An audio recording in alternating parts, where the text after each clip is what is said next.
Good morning everybody. देखिए बच्चों, आज हम पढ़ाएंगे गाउस की प्रमेय अथवा गॉस का नियम का डेरिवेशन कैसे सोल्व होता है। पहले पढ़ाया था मैंने गाउस की प्रमेय अथवा गॉस का नियम क्या होता है। तो ये पढ़ाया था मैंने, किसी काल्पनिक पृष्ठ से होकर या गॉसियन पृष्ठ से होकर गुजरने वाला विद्युत फ्लक्स क्या कहलाता है, आवेश का एप्सिलॉन नॉट गुना होता है। तो इसे हम गाउस की प्रमेय अथवा गॉस का नियम कहते हैं। अब देखिए हम इसकी डेरिवेशन सोल्व करके बताते हैं। तो क्या होता है, माना ओ पॉइंट है, क्या है, ओ पॉइंट पर आवेश क्या है, क्यू आवेश है, और ओ से पी तक की दूरी कितनी मान ली हमने, आर मान ली, और इसके बीच का एंगल कितना, डी ओमेगा। यदि विद्युत क्षेत्र की तीव्रता ई हो तो डी ए से होकर गुजरने वाला विद्युत फ्लक्स कितना होगा, फाई ई होगा। अतः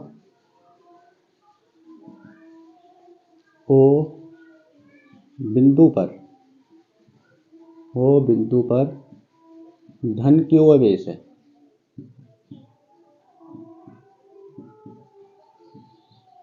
ओ बिंदु पर कितना है, धन क्यू आवेश है, और ओपी बराबर कितना, ओपी की दूरी कितनी होगी, आर, ये दूरी होगी इसकी। यदि देखिए विद्युत क्षेत्र की तीव्रता क्या है, ई। यदि विद्युत क्षेत्र की तीव्रता, विद्युत क्षेत्र की तीव्रता ई हो, कितनी हो, ई हो, तब डी ए से होकर, से होकर तब डी ए से होकर गुजरने वाला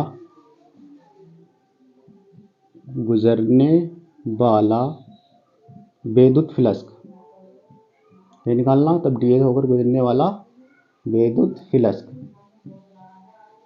फाई ई, क्या निकालना, फाई। तो डी ए से होकर गुजरने वाला विद्युत फ्लक्स कितना होगा, डी फाई ई बराबर ई इंटू डी ए। ये वेक्टर फॉर्म में हो गया, कौन से में हो गया, सदिश रूप हो गया इसका, क्या वो कौन सा हो गया, सदिश रूप। तो देखिए डी फाई हमने क्या ले लिया, डी फाई ई बराबर, अब हम इसे ऐसे भी लिख सकते हैं, ई इंटू डी ए कोस थीटा। देखिए विद्युत क्षेत्र की तीव्रता ई क्या है, ये ई बराबर होता हमारा, विद्युत क्षेत्र की तीव्रता में पढ़ाया था मैंने, ई बराबर होता 1/4 pi epsilon naught Q upon are square. तो जहाँ पे ए है, ई की वैल्यू रख देंगे हम, क्या रखेंगे यहाँ पे, ए की value 1/4 pi epsilon naught Q upon R, इसकी जगह, इस वाली की जगह, इसकी जगह। तो डी फाई ई बराबर 1/4 pi epsilon naught Q upon are square into D A cos theta.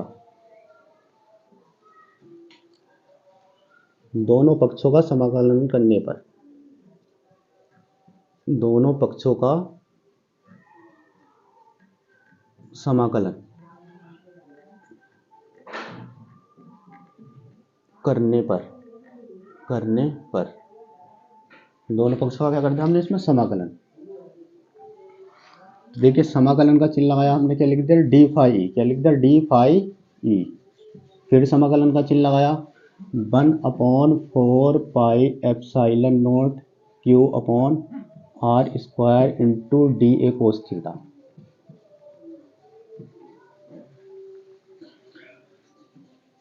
समाकलन का चिन्ह ऐसे लगा दिया, डी फाई ई।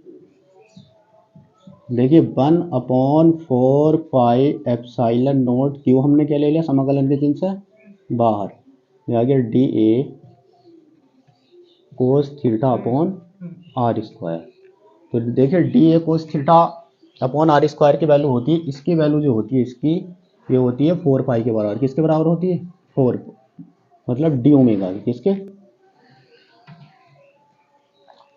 तो समाकलन करेंगे डी फाई का, कितना आ जाएगा, फाई ई, ये आ जाएगा 1/4 पाई एप्सिलॉन नॉट क्यू गुणा डी ओमेगा। तो फाई ई बराबर 1/4 पाई एप्सिलॉन नॉट क्यू गुणा डी ओमेगा, मतलब डी ओमेगा की वैल्यू होती है डी ओमेगा बराबर होता है हमारा 4 पाई, कितना होता, तो डी ओमेगा की जगह हम कितना रख देंगे 4 पाई, 4 पाई आ गया यहाँ पे, 4 पाई से 4 पाई कैंसिल हो गया तो फाई बराबर कितना आ जाएगा, फाई ई बराबर आ जाएगा हमारा क्यू का मल्टीप्लाई एक में क्यू का क्यू अपॉन एप्सिलॉन नॉट। देखिए अतः बिंदु O पर Q अवेश है तथा OP कितनी दूरी है, R दूरी है। यदि विद्युत क्षेत्र की तीव्रता E हो तब DA से होकर गुजरने वाला विद्युत फ्लक्स फाई E बराबर E इंटू डी ए, वैक्टर के फॉर्म में लिख दे तो क्या हो गया, सदिश रूप। तो डी फाई E बराबर E इंटू डी ए कोस थीटा। E क्या है, विद्युत क्षेत्र की तीव्रता है, तो E बराबर होता है हमारा 1/4 pi epsilon naught Q upon R square. किसी बिंदु आवेशन के कारण विद्युत क्षेत्र की तीव्रता का फॉर्मूला क्या होता है, E बराबर 1/4 pi epsilon naught Q upon are square. अब जहाँ पे यहाँ पे ए है तो हमने ए की वैल्यू रख दी 1/4 pi epsilon naught Q upon are square है, डी ऐसे आ गया, कोस थीटा भी ऐसे आ गया। अब दोनों पक्षों को हमने क्या कर दिया, समाकलन करने पर समाकलन का चिन्ह लगा दिया यहाँ पे, तो ये डी फाई समाकलन D phi 1/4 pi epsilon naught Q हमने बाहर ले लिया, समाकलन के अंदर क्या रह गया, D A cos theta upon are square. तो d A cos theta upon are square का मान कितना होता है, डी ओमेगा, कितना, डी ओमेगा।